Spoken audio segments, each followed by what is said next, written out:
আসসালামু আলাইকুম এভরিওয়ান। আমরা চলে এলাম বইয়ের 147 পৃষ্ঠায় আমি কোনো আগন্তুক নই এই কবিতার যে 4টি প্রশ্ন রয়েছে সেগুলোর সমাধান নিয়ে। তো 6.1.11 দেখো, আমাদের এখানে প্রথম প্রশ্ন রয়েছে আমি কোনো আগন্তুক নই কবিতায় কবি কি বলতে চেয়েছেন। কবিতায় কবি বলতে চেয়েছেন আকাশের তারা, জমিনের ফুল, রাতের বাঁশবাগান, পূর্ব দিকের পুকুর এবং মাছরাঙা সবাই কবিকে চেনে এবং জানে, কারণ তিনি কোনো আগন্তুক নন। এছাড়াও তিনি শপথ করে বলেছেন তিনি কোনো ভিনদেশি পথিকও নন। আকাশ এবং জমিনের সবকিছুই কবির অস্তিত্বে গাথা, তাই কবি যে কোনো আগন্তুক নন তা সবাইকে বিশ্বাস করতে বলেছেন। 2 নম্বর প্রশ্ন, আমি কোনো আগন্তুক নই কেন এটা বলেছেন। কবি এই কথাটি দ্বারা বোঝাতে চেয়েছেন যে জন্মভূমির সাথে মানুষের একটা আত্মিক সম্পর্ক রয়েছে। কবিতায় গ্রামীণ বিষয়ে বিভিন্ন অনুষঙ্গের কথা উল্লেখ করেছেন এবং বলেছেন এগুলো তার জীবনের অবিচ্ছেদ্য অংশ।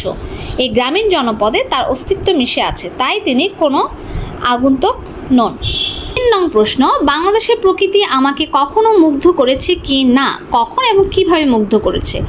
সবুজ শ্যামলের অপরূপ প্রকৃতি আমাকে বারবার মুগ্ধ করে ষড়ঋতুর এই দেশে, তাই প্রতিটি ঋতুতে এর বৈচিত্র্যতা রয়েছে। যেমন গ্রীষ্মে প্রচণ্ড রোদের সাথে ছাতিমের স্নিগ্ধ ছায়া, বর্ষায় কদম ফুল, শরতের কাশফুল, নীল আকাশ সাথে সাদা মেঘ, হেমন্তের পাকা ধানের সুগন্ধ, শীতের বাহারি ফুল, বসন্তের কচি পাতা, কোকিলের ডাক, মধুর বাতাস সবই আমাকে মুগ্ধ করে।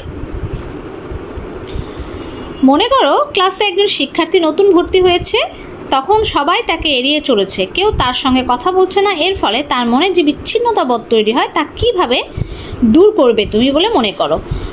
নতুন ভর্তি হওয়া শিক্ষার্থীর বিচ্ছিন্নতাবোধ দূর করতে হলে অবশ্যই কিছু পদক্ষেপ গ্রহণ করা যেতে পারে।